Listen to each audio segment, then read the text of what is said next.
Round 2 of the Six Nations is here. No one could have scripted round 1. No one. No one. Wales come back. Yes, they still lost. Scotland won their first win at the Principality in 20-something years. Italy almost beating England. Yes, it was in the 85th minute, but 3 points in it. And then Ireland absolutely dominating France. What a round 1. What a way to set up the rest of the Six Nations. So we're going to get into round 2. I don't know how, are we going to top round 1? I think we are. There's some big fixtures coming up, and we're going to get straight into it. So, first fixture, Scotland versus France at Murrayfield. France could possibly go 0-2, and Scotland could potentially still be in the running for a Grand Slam. These are what's at stake. France obviously want to bounce back after their record-breaking defeat at home against Ireland. Scotland want to forget about that second half against Wales. Yes, you want to forget about that. Almost a 27-0 lead. They were 27-0 ahead and won the game 27-26. Crazy. They'll want to forget about that second half. Take what we did in the first 45 minutes and let's just do that. They're going to have to do a lot of that to beat this French team, I think. Let's get into the squads.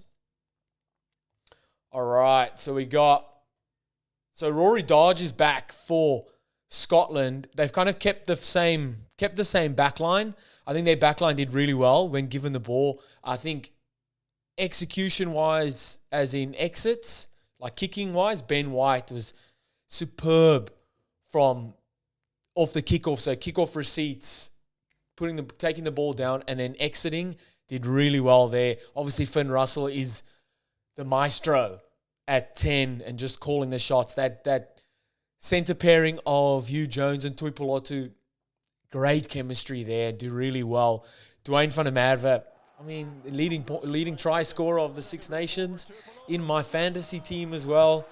And Kyle Rowe, Kyle Stain to finish that out. Strong backline. It's just whether or not the forwards can lay the platform for these backs to shine. They did so in the first half of that Welsh game. Wales were kicking them a lot of ball, but you play what's in front of you. So I think Scotland will need to do a lot more of this. Yes, at home, they'll have a lot of their fans backing them and charging them on, cheering them on, but it's still going to be a massive ask. Jack Dempsey comes in at 8, and then Rory Dodge obviously at 7 as well.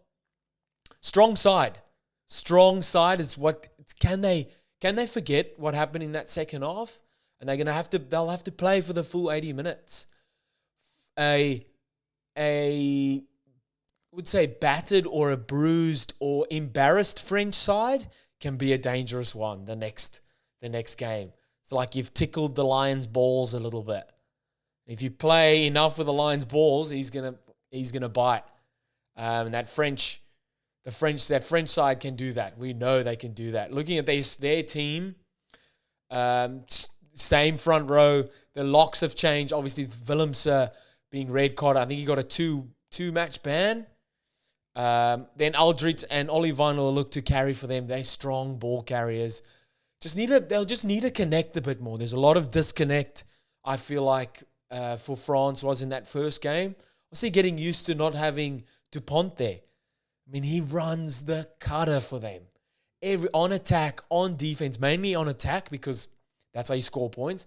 But I really think his communication is key for them on defense as well because they were very disconnected on defense and attack. Luco and Yellowbear, again, trusted at 9 and 10. Belair Beret comes in on the wing for Mofana. Obviously, a lot faster than Mofana. And they're going to look to spread the ball and attack a bit more. Try and be patient in attack. That's what they need to do. I think they're just trying lots of one-offs against Ireland. But it's credit to Ireland, man. Ireland come out on their defense so strong, really rushing up, well connected on defense. And it was hard for France to break them like that. Yeah, then obviously Dante and Fiku in the centers and Ramos, Pinot on the other wing. Ramos kicker. This is going to be a cracker. It's 1 o'clock in the morning kickoff for me, so I'll probably still be sleeping. But it's going to be a cracker. At Murrayfield, both teams bruised a little. Like, yes, Scotland won, but they will not be happy with their performance that last 30 minutes, 35 minutes. Not good for them. And France won't be happy with maybe anything. It shows a little bit where they did hold on to the ball and build a few phases in that first half, the back end of that first half when Pinot went crashing over to score. They'll want to build on that. That's probably the only positive they've taken out of that game. So this is going to be an absolute cracker. I'm going Scotland by 3. Home ground advantage. I feel like that Scotland team, when they're gelling, are a lot more connected and play a lot better rugby than... We haven't seen this French team minus Dupont, minus Intermac gel yet. And I don't think it's going to happen in 1 week. Could be wrong. I was wrong last week where I backed France. Now I'm going to go against them and probably be wrong again. But I'm backing Scotland for this one. Scotland by 3. What do you guys think? Let me know in the comments. We're going to jump over to the next game. All roads lead to Twickenham. England versus Wales at Twickenham. One of the biggest fixtures in the rugby calendar. It's up there with South Africa versus New Zealand at Johannesburg or Eden Park. It's massive. It's a big, big game. Packed out Twickenham. England wanting to improve massively on their new style of attack, their new style of defense, going for a more fluid style of play, connecting backs and forwards. They've brought in all these exciting players. I was maybe a bit harsh on them in reviewing their first round game against Italy. Things aren't going to happen overnight. They'll have to adapt to how they play, because training it and then actually playing it against a defense that you don't know what the defense is doing is two massively different things. Credit to Italy rushing out defense, just shutting them down. Wales would look at that as well, seeing the way England are playing, the new style of play that they're trying to bring into their game, and they'll want to shut that down massively. Wales just basically want to replicate what they did in that last 35 minutes. Holy, that was it. They showed guts, determination, willingness to not just lay down and get 50 points put on them. 27-0 down, and you come back to miss it by 1 point. They take so much out of that game. Like I said in the review, it's things the coach can't coach. That determination, that guts, that wanting to get up and do second, third efforts. You can't coach that. That's from in here. So that's massive for that Welsh team. This is going to be huge. Let's look at the squad. So look at this Welsh side. They've obviously brought in... No, I'm going to start in the forwards. So Daffer Jenkins. Holy. Has he stopped tackling? Has anyone checked if Daffer Jenkins has stopped tackling? 18 tackles, I think it was, in a game. And 18 out of 18, I think he may have missed one. Man, talk about efforts. And talk about a captain leading from the front. I said it. His game's going to go to a new level because he's now the captain wearing that armband.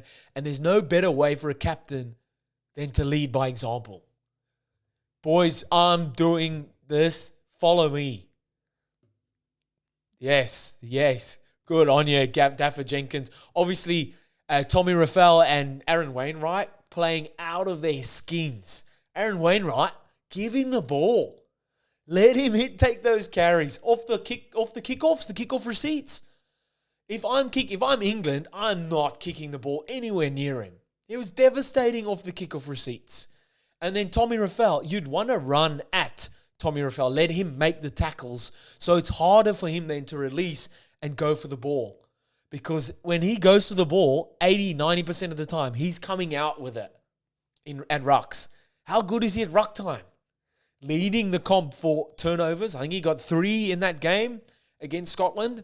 Absolute weapon. Obviously, Thomas Williams and then Ewan Lloyd, the 9-10 combo, did really well when they came on. Executed their game plan for that second half or for the rest of that game to a T. So they just want to build on that. Obviously, George North comes in. Him and Nick Tompkins together, really good. They played really well at the World Cup. And that, I think that partnership that chemistry will just click like that. Obviously, Rio Dyer and Josh Adams on the wing, and then Winnett at fullback. I think leading the comp for most carries. How good. It was his first game last week. I thought he played really well. Took a few high balls, put his head in places no one wants to put their boots. That's what you want for a youngster. Get involved as soon as possible. Show what you're made of. I'm liking this Wales side. And then going over to England, unchanged in the forwards. I think that whole team was actually unchanged. Will Stewart, I thought, played really well. Strong carries. Maro Toje as well, goes without saying. Few early penalties that he was giving away, but gun play warmed into the game nicely. Then obviously Ethan Roots, man of the match performance, and the combination of Ben Earl and Sam Underhill also to disrupt ruck time.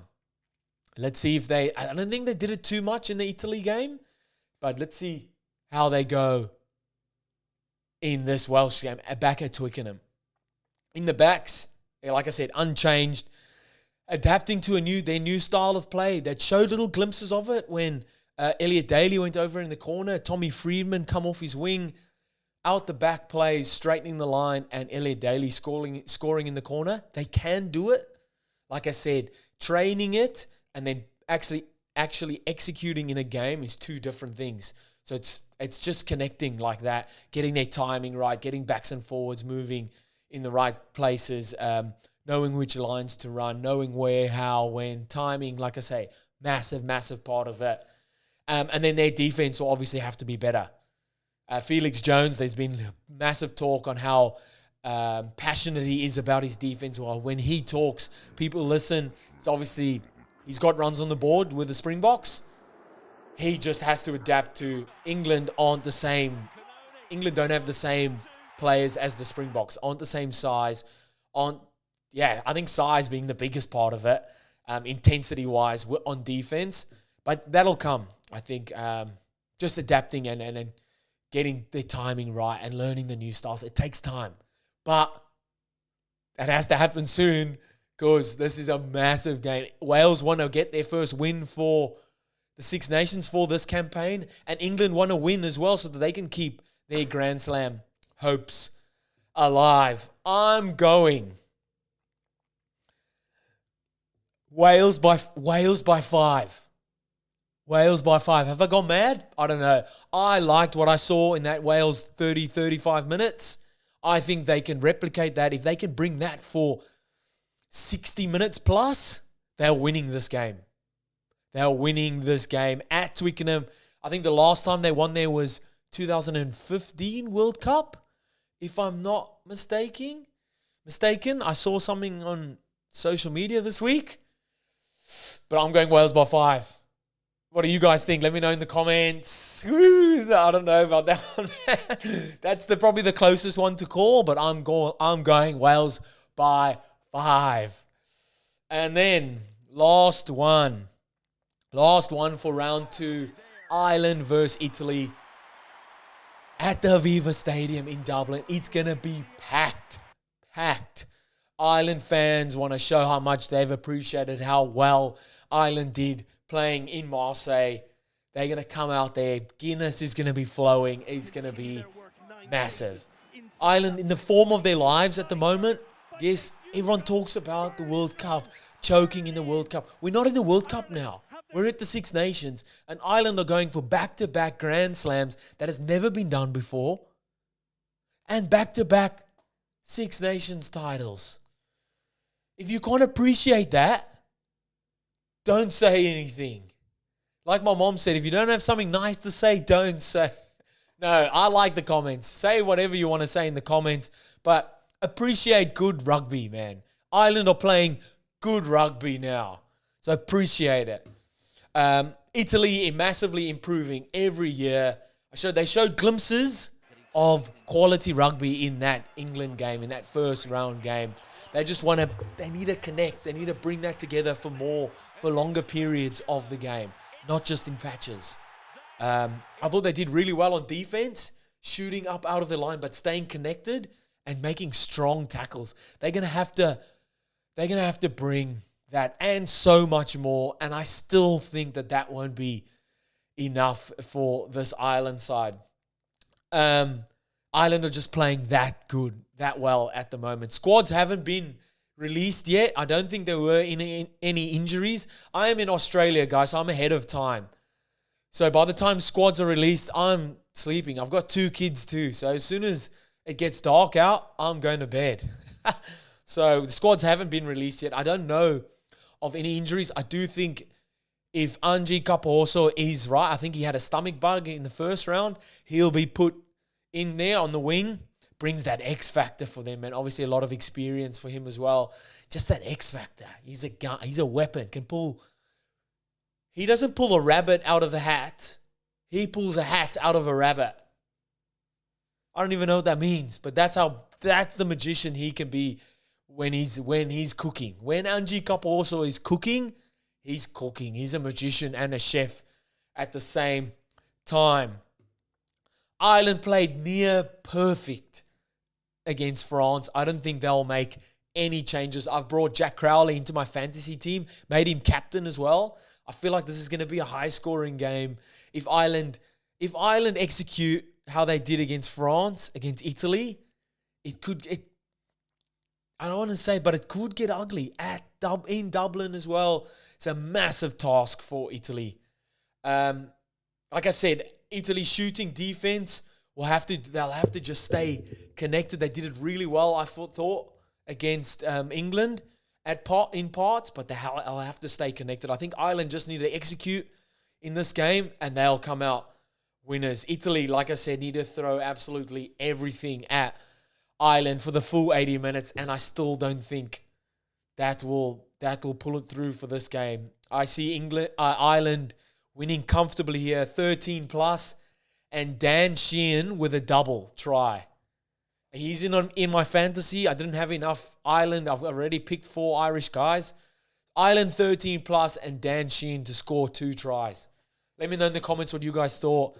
Man, this Six Nations has been fantastic so far. Can't wait for round 2. And yeah, hit that subscribe. If you got this far on the episode, hit that subscribe, and I'll see you next time. Bye.